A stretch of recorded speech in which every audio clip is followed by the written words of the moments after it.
Bien, entonces vamos a continuar esta clase de historia tomando en cuenta los elementos que vimos en la clase anterior referente a los principios de organización, intercambio social de los Andes, en cuanto a estos dos conceptos que se refieren propiamente a la perspectiva que tenía la reciprocidad, los movimientos andinos. Reciprocidad, no se olviden que es la correspondencia mutua de una persona o cosa con otra. En general, es la armonía de la vida que se da en todo momento.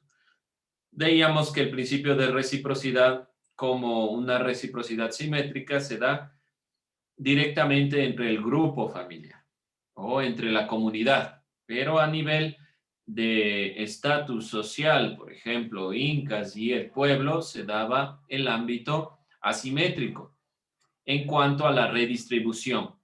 Como pueden ustedes ver a su derecha, la redistribución a través de estos ayus, que son las comunidades, el curaca, que es el jefe de la comunidad, cómo se da todo el proceso, donde no hay realmente una relación recíproca, es asimétrica principalmente, pero que parte de los excedentes que se ha generado, sobre todo en la cosecha, para redistribuir a grupos que no tenían ese acceso, como el ejército, los especialistas, que principalmente tienen a cargo otras funciones y no las de generar alimento. Por lo tanto, esta redistribución debería mantenerse, creo yo, hasta la actualidad como una posibilidad donde la comunidad pueda guiar los excedentes para que no sean desechados y que puedan llegar a diferentes familias, a diferentes grupos que no tienen el mismo acceso que los demás. Esa es la perspectiva principalmente de la redistribución. Dentro de esta consideración, entonces, hemos visto estos dos elementos en cuanto a principios de organización e intercambio social, como perspectivas importantes para comprender la visión andina de los pueblos originarios. Hemos visto algunos pueblos de la parte andina, no solo los incas, vimos dos videos, uno de Ollantaytambo y otro de Tiahuanaco, dos culturas previas a los incas que nos permiten tener una perspectiva, una visión. No se olviden eso, vamos con un nuevo tema. Diversidad productiva en el sistema de archipiélago de pisos ecológicos. Entonces vamos a plantear el tema por si acaso. No se olviden, diversidad productiva. Está muy ligada también a la distribución de la población dispersa en la geografía andina, que no vamos a puntualizarla como tal porque es un solo elemento, la distribución en general de esta perspectiva. Vamos a ver la diversidad. Diversidad productiva en el sistema. Ustedes tienen estos temas de lo que les he enviado, pero por si acaso, vayamos a confundir dónde estamos, en el sistema de archipiélagos. Archipiélago de pisos climáticos. Para comprender este tema, será fundamental recabar algunos conceptos, algunas perspectivas. Entonces, es importante sobre todo recabar alguna información en cuanto a conceptos. No se olviden, este es nuestro tema con el que vamos a trabajar el día de hoy y vamos a revisar un poco entonces. Primero, si estamos hablando de diversidad productiva en el sistema de archipiélagos, como dice el tema, ¿qué es sistema?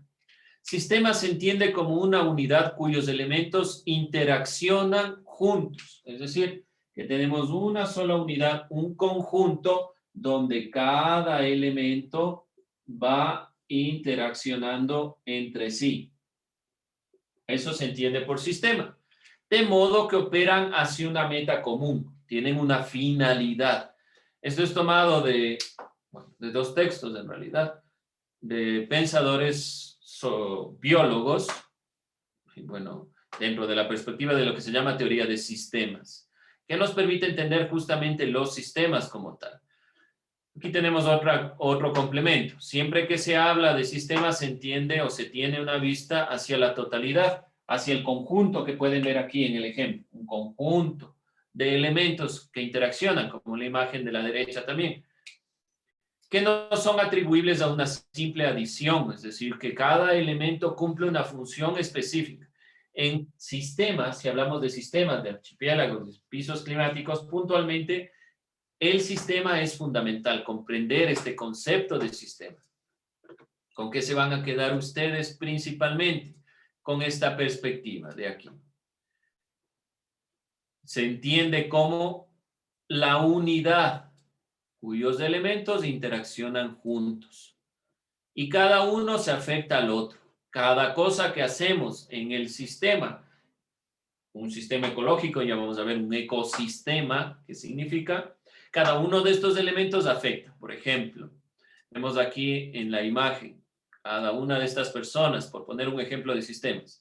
Cada cosa que hace este grupo afecta directamente a los demás. Eso en cuanto a sistemas en general, ya sean cosas, ya sean animales, ya sean lo que sea en cuestión de sistemas, cada elemento se afecta al siguiente.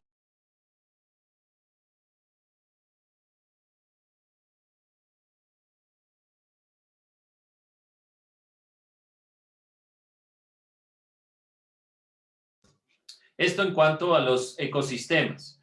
Puntualmente, si visualizamos, estamos hablando de estos archipiélagos de pisos climáticos, estamos hablando de ecosistemas. ¿Qué es un ecosistema? Es un sistema, es decir, que tiene esta característica de que se interrelaciona, pero es un sistema biológico, constituido por comunidades de seres vivos y de un medio natural en el cual viven. Cada elemento que podemos observar en la imagen, al ser un ecosistema, si yo elimino uno de estos elementos, entonces cada objeto que vemos aquí será afectado necesariamente. Eso es lo que plantea la idea de sistemas y sobre todo un ecosistema. Por lo tanto, si hablamos de diversidad productiva, estamos hablando de alimentación. Cada alimento depende de un piso climático, depende de la situación geográfica en la cual se ubica. Eso es lo que estamos puntualizando. Piso ecológico, o conocido como piso térmico, son aquellos que poseen un nivel de altura, de relieve sobre el nivel del mar. Nos vamos a quedar eficientemente con esta definición. Relieve, nivel del mar, son aquellos que poseen un nivel que permite la modificación de características y condiciones climáticas de una zona geográfica. Entonces permite que exista zonas frías, zonas más calientes, dependiendo de la posición y del nivel del mar. ¿Preguntas, dudas, inquietudes? No se olvide tomar nota. ¿Alguna aclaración por ahí? Bueno, entonces vemos que las culturas también se han ido asentando dependiendo de los pisos climáticos. Y en la región andina, toda la cordillera de los Andes depende mucho de la situación geográfica. Veíamos, por ejemplo, en el caso de los incas, que la situación en la cual ellos se ubican depende mucho la perspectiva de la producción que tengan, sobre todo esta producción agrícola. Depende entonces de estos pisos, de estos lugares en los que se asientan, y de algunos factores para que se den o no cierta alimentación. La relación entre los productos agrícolas y los pisos en los que crece, como ustedes pueden ver aquí. Cada producto crece en un clima específico, en un piso climático específico. Sabemos muy bien que depende mucho desde la posición, la altura, qué elementos se encuentran o no. La utilización de estos elementos y del entendimiento de los pisos climáticos, de estos pisos ecológicos, son fundamentales para la conformación de los pueblos andinos. Recordemos que veíamos esta conformación o esta estructura de terrazas donde los incas, a través de esta utilización circular, iban experimentando con los alimentos, principalmente. Era la perspectiva de experimentar con estos pisos. Estaban tratando de entender realmente esta perspectiva. ¿Por qué hacer huecos en la tierra entonces para los incas? ¿Por qué generar terrazas de forma circular hacia el centro? porque estaban realmente comprendiendo la utilización de estos elementos. Vamos a ver dos consideraciones importantes. Sobre los archipiélagos y la verticalidad, es decir, esta altura de los pisos, hay dos autores que han abordado ampliamente el tema. Uno, John Murray, y otro, Frank Salomón, quienes trabajan las relaciones agrícolas con el control de producción de los incas, en el caso de Murray, y en el caso de Salomón, en cuanto a los señoríos étnicos de Quito. Entonces vamos a ver dos lugares específicos. Todo el incaico, la relación agrícola del control de producción de los incas, que se llamó Andes de Puna. ¿Qué es el Andes de Puna? Se caracteriza por una gran distancia entre las cordilleras, donde los valores y mesetas en medio de estas son realmente extensas. Se encuentran en Argentina, Bolivia, Chile, Perú, principalmente los Andes de Puna. Estamos hablando de estas grandes extensiones donde la vegetación es diferente en comparación a lo que vamos a ver a continuación. La Puna se encuentra, como vemos aquí, ubicada dentro de una cadena montañosa.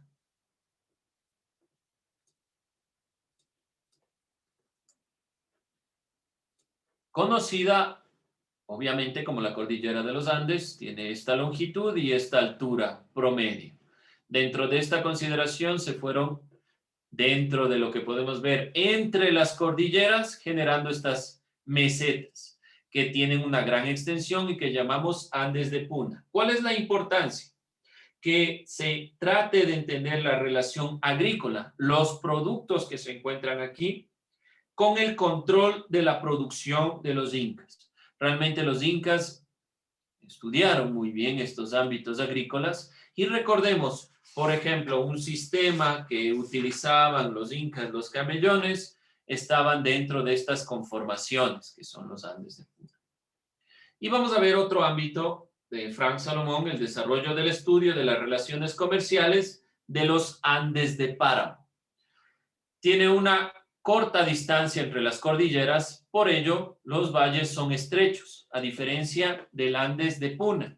El Andes de Puna es una gran extensión porque hay una gran distancia entre las cordilleras. Cada parte de la cordillera que vemos en los sectores de Perú y hacia abajo, de montaña a montaña, de cordillera a cordillera, van extensiones grandes, lo que les puede dar una conformación geográfica diferente en estas mesetas. En comparación al Andes de Páramo, en el páramo, como vemos la conformación, por ejemplo, del Ecuador, toda la parte del Ecuador, porque es sobre los señoríos étnicos de Quito, el Andes de Páramo directamente tiene una extensión más corta y se da esta conformación, donde encontramos una característica particular del páramo. Además de controlar el clima, el páramo es fuente de agua, pero sobre todo controla la temperatura. Ahí ustedes tienen algunas consideraciones más que pueden revisar. El Andes de Páramo es un ecosistema húmedo, tropical, caracterizado por una vegetación dominada por lo herbáceo y los arbustos, y ubicada predominantemente a partir del límite superior del bosque.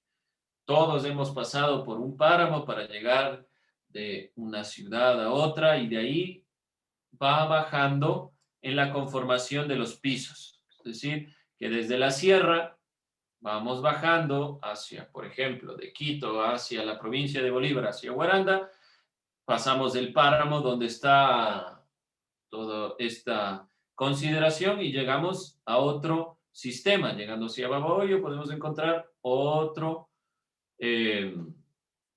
piso climático con otra conformación de otros elementos. Por lo tanto, es relevante tomar en consideración esto. Sobre todo, ¿para qué?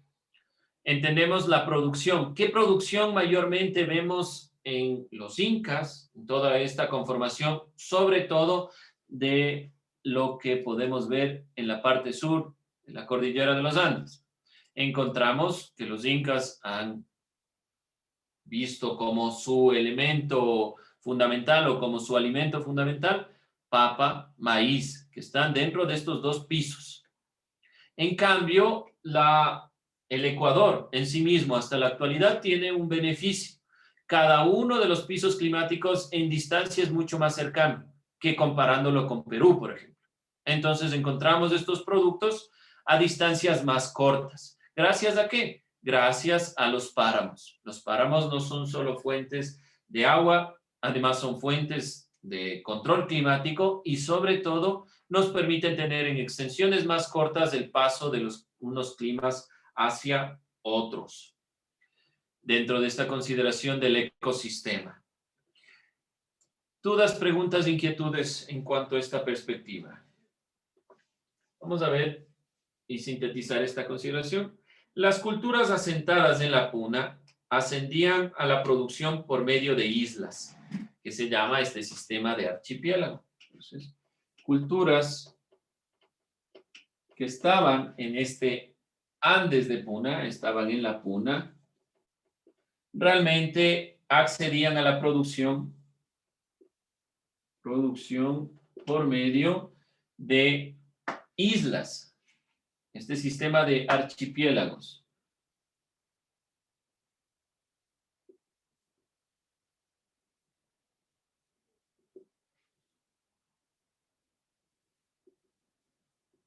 Recuerden el sistema de agricultura de los incas, cómo funcionaban los camellones. Se hacían piscinas artificiales donde estaban en el centro los cultivos, cada uno de estos cultivos, y aquí había agua. Siempre esta conformación. ¿Para qué? Sobre todo sostener, regar el cultivo y sostener del frío también esta producción. Pero ¿por qué utilizaban este sistema? Gracias a la extensión.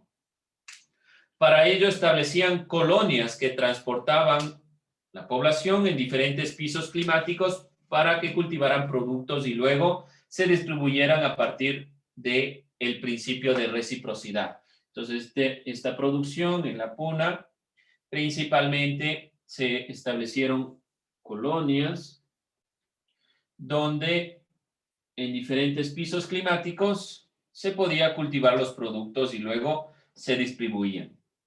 Redistribución.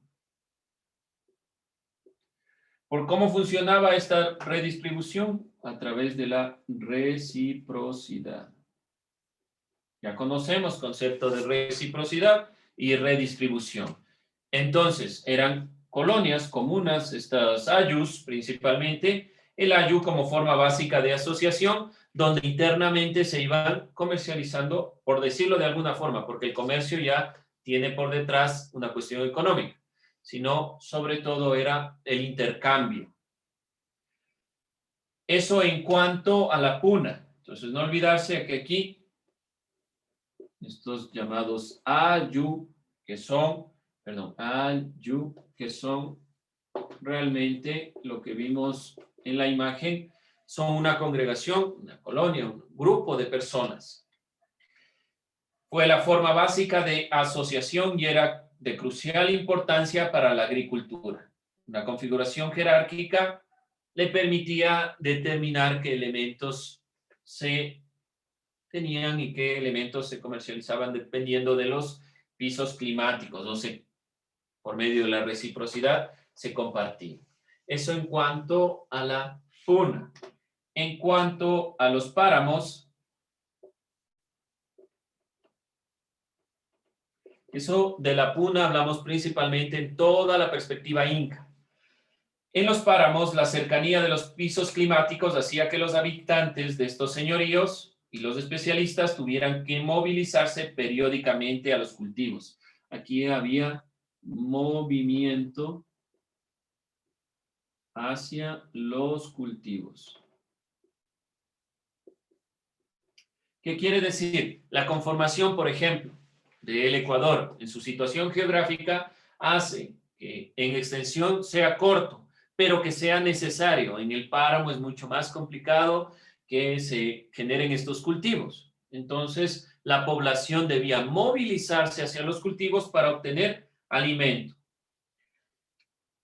no necesariamente se asentaban de forma permanente en el páramo. No había asentamientos permanentes. Si vemos dentro del proceso mismo que nosotros en el diario movilizarnos, debemos ver que hay pocos asentamientos dentro del páramo y estos asentamientos no eran permanentes.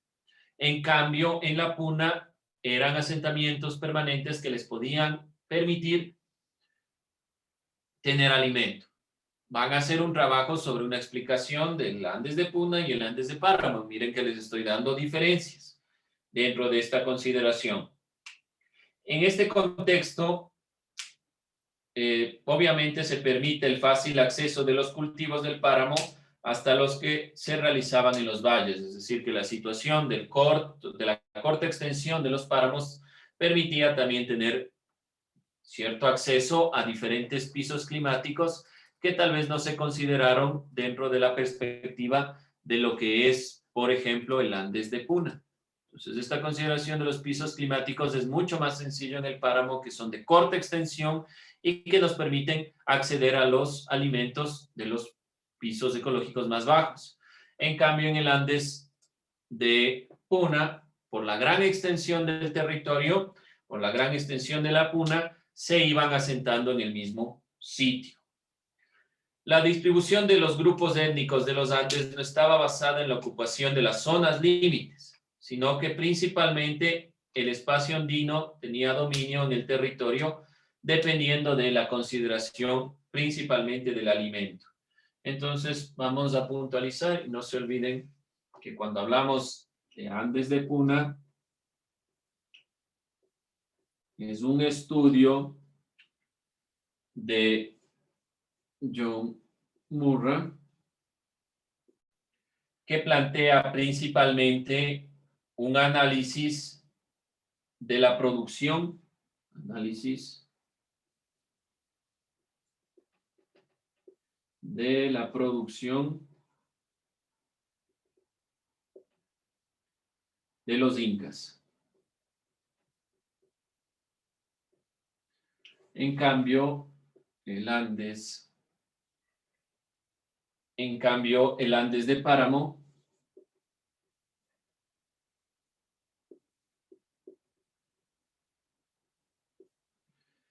que está guiado por el pensador Frank Salomón,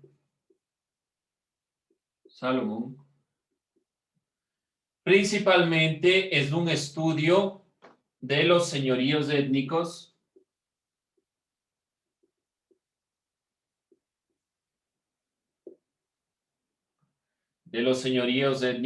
de Quito. Sabemos que los incas conquistaron todo el territorio, todo el que ellos conocían como el Tahuantinsuyo y que va hasta parte del Ecuador, pero toda esta parte norte del Ecuador y especialmente en la conformación de nuestros territorios, había diferencias en cuanto a la agricultura, que es fundamental para entender estas perspectivas. ¿Qué van a hacer ustedes? Simplemente a buscar 3 elementos que expliquen el Andes de Puna y el Andes de Páramo. 3 características. Vamos a hacer un cuadro, no se olviden si planteo un cuadro, que hagan un cuadro donde se manifieste Andes, Puna y Páramo. Van a ver de cada una 3 características del páramo y de la puna. Pueden complementar estos elementos con algo que encuentren en internet, no hay problema. Pueden generar la definición como una primera característica. Pueden plantear la diferencia que hemos revisado aquí del estudio propiamente incas y de los reinos, de los señoríos de Quito. Cada uno de estos elementos son características, así que no hay ningún inconveniente. Ese es su trabajo. La siguiente clase estaremos hablando de la arquitectura inca, los caminos y los canales de riego, las terrazas, todas estas partes ya propiamente incas que nos permiten comprender la gran organización que han tenido los incas. Los incas, a diferencia de los mayas, los aztecas, las antiguas civilizaciones, los señoríos de Quito o, por ejemplo, Ollantaytambo, Tiahuanaco, eran conquistadores. ¿Qué significa? Que tenían que tener, así como existió en Roma, una gran civilización de control, los caminos, los canales de riego, era una evidencia real de un gran avance tecnológico y arquitectónico, que les permitió a los incas mantener el control y el dominio sobre este gran territorio. No se olviden tener en cuenta todo lo que es el Tahuantinsuyo, entonces son la conformación de los territorios de Chile hasta parte del Ecuador. Es un territorio extenso que los incas tuvieron que dominar a través de los caminos. Gracias a la conformación también de la cordillera de los Andes se pudo tener un dominio y un avance tecnológico. ¿Dudas, preguntas, inquietudes? Bien, no se olviden su trabajo. ¿Dónde lo hacemos? En el cuaderno, lo tenemos en el portafolio, hasta que podamos llevar a cabo, cargar las actividades en Educay. Lo vamos a tener en nuestro cuaderno. No se olviden todos los trabajos que vamos realizando. Si yo de aquí en las siguientes semanas les digo, este trabajo lo subimos, o este trabajo lo presentamos en el portafolio, no se olviden tenerlo en cuenta, todos estos elementos. Bien, gracias. Gracias, profe. Con eso terminamos. Con eso